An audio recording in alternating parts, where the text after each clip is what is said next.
Welcome back to the SciShow News Nerve Center that is my office. On today's menu, we have news about human extinction, plus scientific proof that when it comes to sex, bigger really is better, and finally, a look behind how the London Olympics are going green. Bon appetit!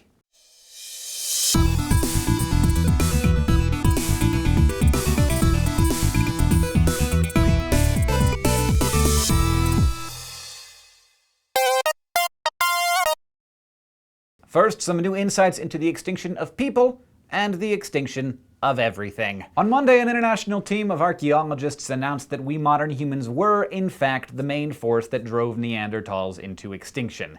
You might have already assumed that, seeing as you're a modern human and you're alive and the Neanderthals aren't alive. But for a long time, archaeologists thought that the Neanderthal extinction was actually caused by an eruption of a supervolcano 40,000 years ago, specifically Italy's Campi Flegrei volcano, which I talked about a few months back. The new study explored layers of microscopic volcanic glass that the eruption scattered all over Europe and North Africa. And it found that the eruption occurred thousands of years after Neanderthal populations had already started to shrink, and modern humans began replacing them. In Greece, Libya, and 4 caves in Central Europe, they found evidence of modern human activity increasing before the eruptions, while signs of Neanderthal life dwindled. So, scientists say, with the Neanderthals already weakened by competitions with modern humans, the Campi Flegrei explosion, and the 10,000-year volcanic winter that it caused, was probably the last proverbial nail in the coffin. So yeah, if you're sad about there not being any other sentient species on the planet, you can go ahead and blame yourself for that. Now, to cheer you up, here's a little bit of news about the extinction of everything. Like you, me, Mila Kunis, the Superman reboot, and all the other stuff in the universe. Earlier this week, a team of Chinese physicists pinpointed the time at which the universe will end in a bizarre and painful-sounding cataclysm called the Big Rip. As you probably know, the universe has been constantly expanding since the Big Bang, and its rate of expansion has actually been accelerating, driven by a force we call dark energy. The Big Rip theorizes that eventually the rate of expansion is going to become so extreme that gravitation and the other fundamental forces of physics will be powerless to hold things together. Galaxy clusters will break up, galaxies and star systems will fall apart. In time, planets and everything on them, right down to molecules and atoms, will be shredded into oblivion. Sucks, I know.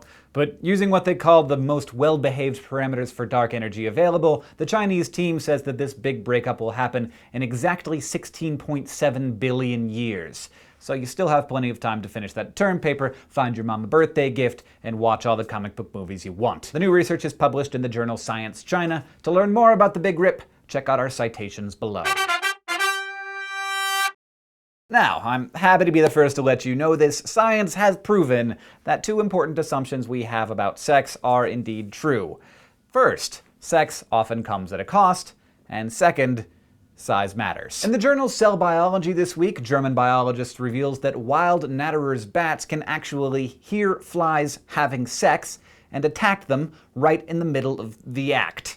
The scientists spent 4 years studying bat behavior in fly-infested barns, which horrible idea, but discovered that bats can detect faint clicking sounds that a male fly's wings make when he's doing the Humpty Hump. So even though bats can't typically use their echolocation to find stationary flies on walls or ceilings, they were able to find and attack flies as they were mating 26% of the time, and of those attacks, 60% were successful. So the researchers conclude that bats have learned to track flies' sex sounds to get 2 meals instead of 1 with every strike. All I gotta say is, what a way to go. Now, hot off the presses in the journal Science comes research from my hometown right here in Missoula, Montana, where entomologist Douglas EMLEN reports that when it comes to sex appeal, bigger really is better. For a long time, we've understood that big, flashy fixtures in male animals like horns and antlers and feathers have been used to draw the attention of females.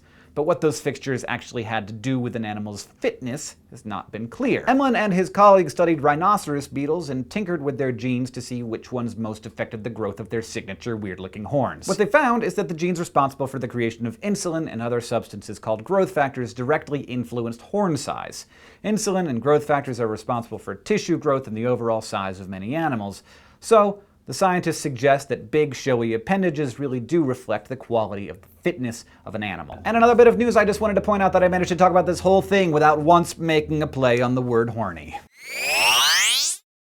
Finally, the 2012 Summer Olympics began today, and I am as limbered up and ready as I'm gonna get.